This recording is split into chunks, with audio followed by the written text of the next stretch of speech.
Hi, my name is Hayden Ferguson. I am a neuropsychology fellow at OHSU within the Department of Neurology and the Parkinson Center and Movement Disorder Program. I'm here to present within this seminar on sort of a Parkinson's disease 101. I apologize that I wasn't able to join in person. I had a schedule conflict, but I hope that this information will still be helpful. So, a little bit of what I'll be covering today. I'll sort of talk about what Parkinson's disease is, what it looks like, what causes it, how it's commonly treated, what are some things you can do to sort of promote brain health throughout the lifespan for people with or without Parkinson's, and some of the research studies that are available for participation through OHSU. So we'll start with a very brief neuroanatomy lecture.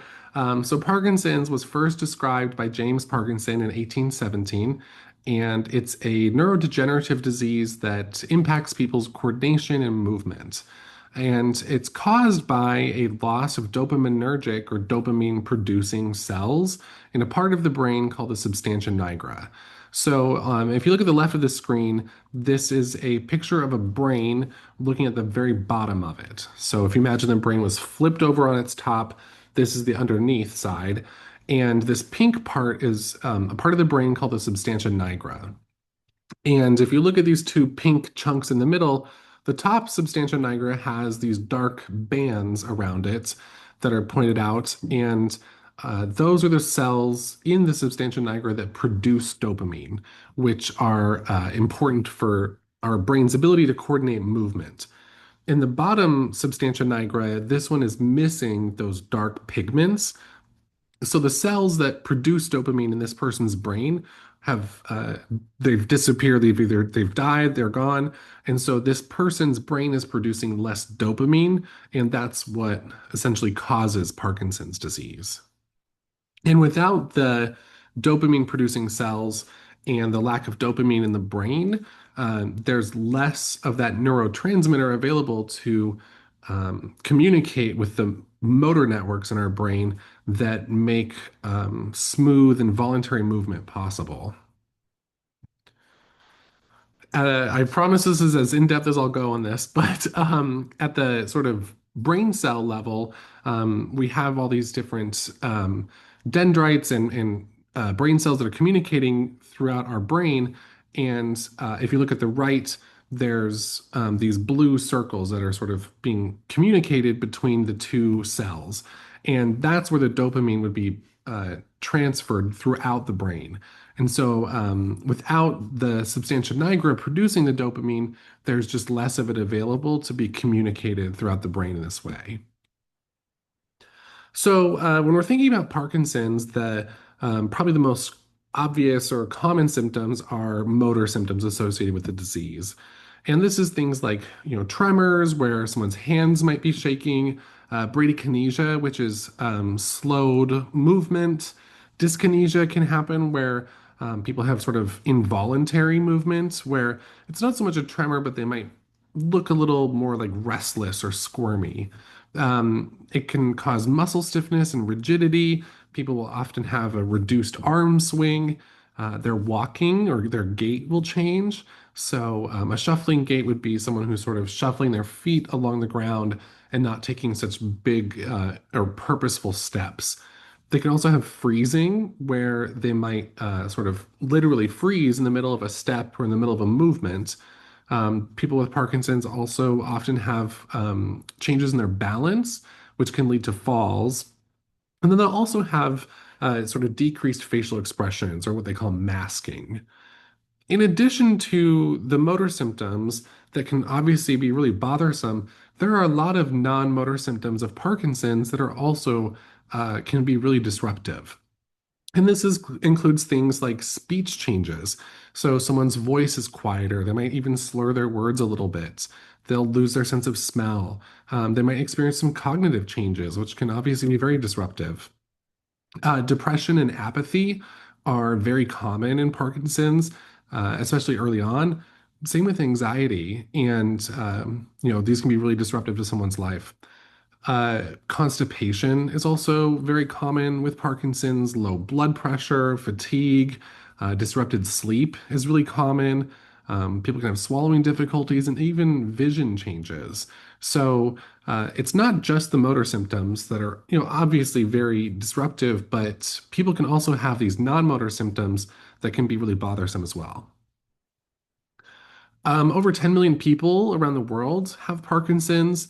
Around 90,000 Americans are diagnosed each year. This is up from the previous estimate of around 60,000. It's expected that around 1.2 million Americans will have Parkinson's by 2030, which is more than multiple sclerosis, muscular dystrophy, and Lou Gehrig's disease combined. Parkinson's does disproportionately affect men more than women, just slightly. So for every one female that's diagnosed with Parkinson's, 1.5 men are diagnosed. So men tend to be diagnosed more often. Next, I'll go through sort of the etiology or what causes it, the disease progression, and some of the common treatments. So, in terms of the etiology, this Parkinson's can be caused by several things. There can be a genetic component or a familial history. There can be environmental factors, but a vast majority of cases are what we call sporadic, meaning that they appear to occur at random, that there's no like toxic exposure to explain it. There's no genetic variant that would explain it, and there might not even be a family history of Parkinson's. In terms of progression or prognosis, it is different for everyone, but Parkinson's is a progressive disease and there's no known cure currently. Physical and motor symptoms typically start asymmetrically or on one side of the body. So this could look like a right hand tremor. As the disease progresses, eventually the motor symptoms will affect both sides of the body, so they'd be bilateral. So this might look like a right and a left hand tremor. People will start to have trouble with sort of their walking and their balance, and eventually may even have some cognitive changes. In terms of treatment, medication is sort of the gold standard. Most people with Parkinson's take what's called carbidopa levodopa, something like Sinemet. And this is important because it's a two-part medication.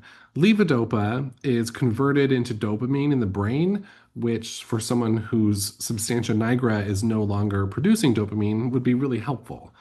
The problem is the brain tends to break it down before it can reach the places it needs to get to, which is where the carbidopa comes in, which helps protect the levodopa as it enters the brain. As Parkinson's progresses, people's motor symptoms get more severe and they might need more medication or to take it more frequently to adequately treat their symptoms. When people start to get to this point where the medications aren't helpful or as helpful as they used to be, or they're taking so many medications that they're starting to get unpleasant side effects, some people will consider surgery. So, deep brain stimulation, or DBS, is a procedure in which electrodes are implanted deep into the brain, sort of near the substantia nigra, and they shoot electrical impulses that simulate or stimulate the production of dopamine. So that deep brain stimulation can increase the amount of dopamine that's being created and improve some of the motor symptoms in a similar way that the medications help. In terms of genetics, there are some genes that are have been linked to increased risk of Parkinson's.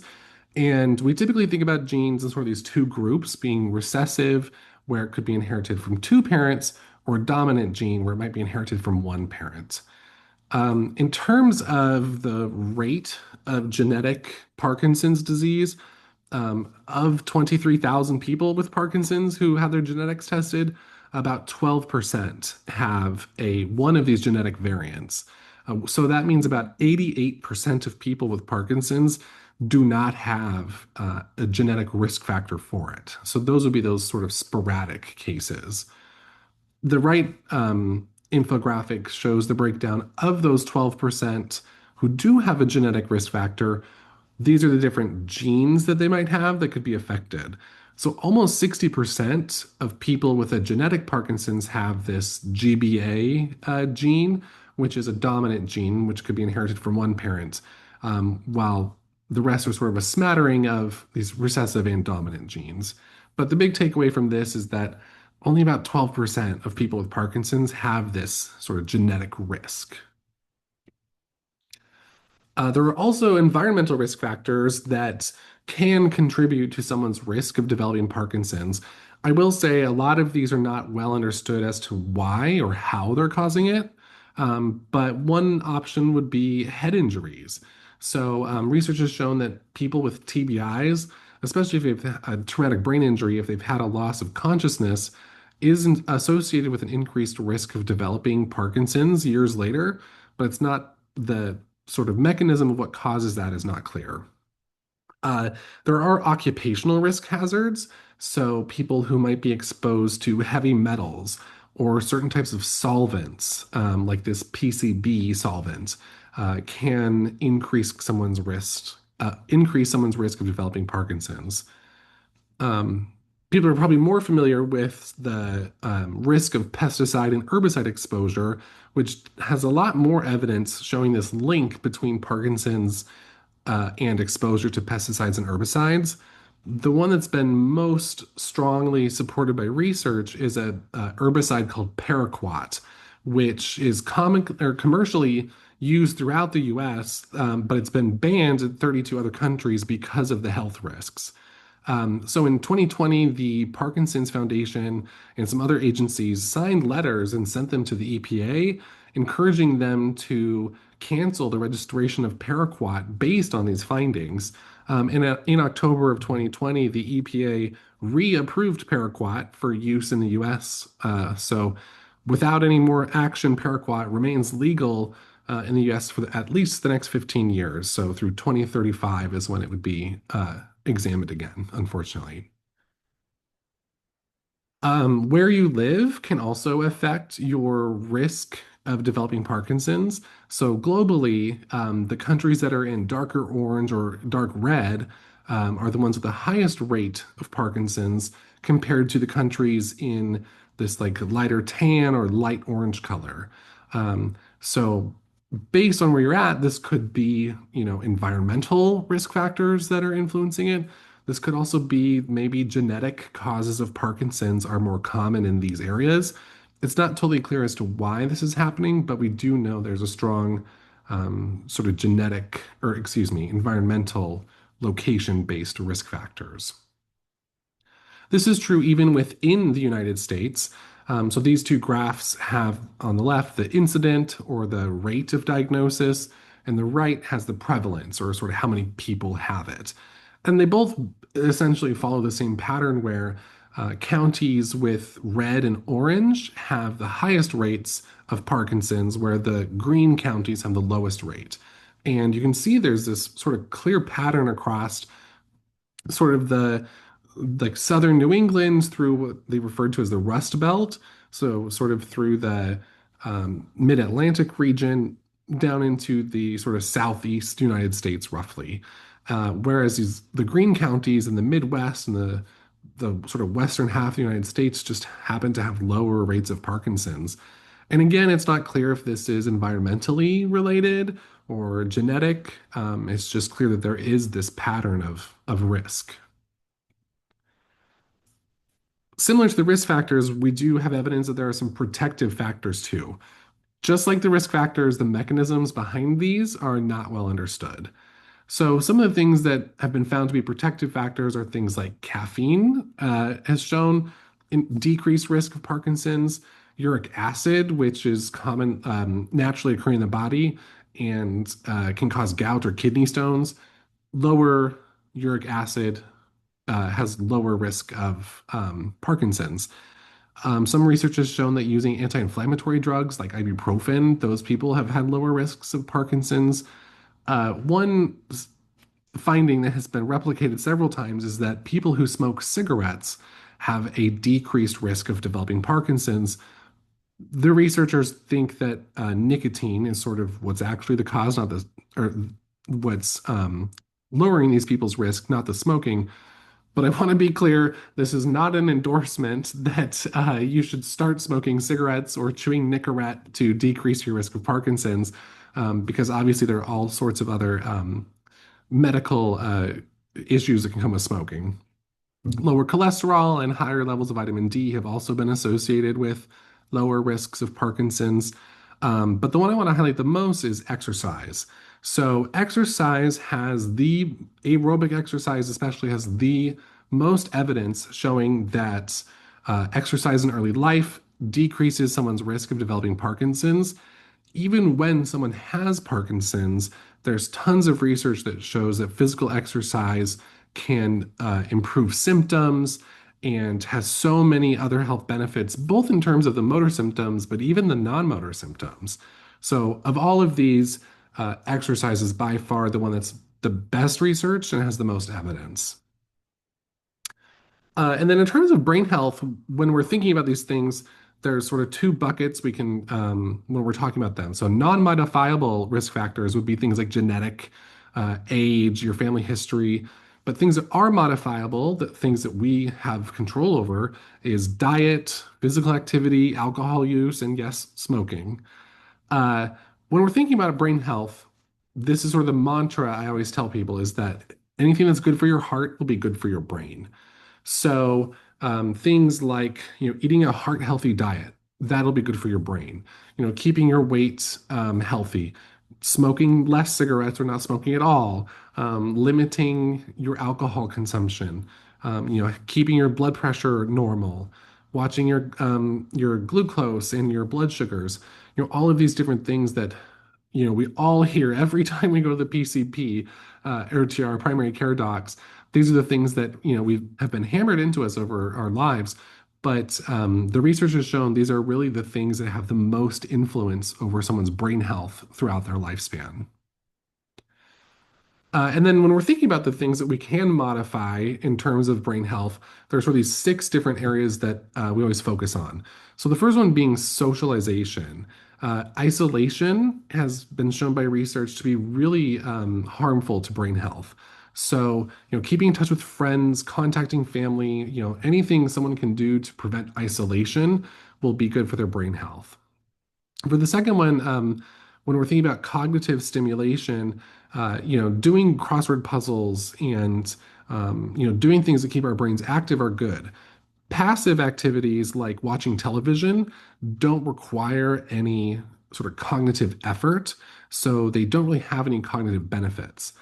The other thing I'm going to point out about cognitive stimulation is that, if you do a crossword puzzle every week, that's great. Like, that's a way to keep your brain engaged. But the research has shown that the best way to do this is by trying new things. So if you do crossword puzzles, maybe try Scrabble or try Sudoku. It's sort of the learning piece and the trying something new that is the most beneficial. And then some of the other things that, we all know, like managing stress is good for your brain. Exercising is good for your brain. Sleep is also essential for brain health throughout our lives. So if we have, someone has sleep apnea or they spend, they don't sleep well because they're up at night worrying about things. Disrupted sleep can have serious and long-term effects on your brain. And then, of course, heart healthy diets are the other thing we really want to focus on. Lastly, I'll just touch on some of the available research opportunities at OHSU. I have sent these last slides to Kimberly so that they should be available for you to look at as well. So I'll sort of go through this quickly, but you can either scan this QR code on the screen or go to this website, and this will take you to the main OHSU research page. And you can search for Parkinson's or Alzheimer's or caregivers, sort of whatever research you're interested in participating in. This website has all of it together.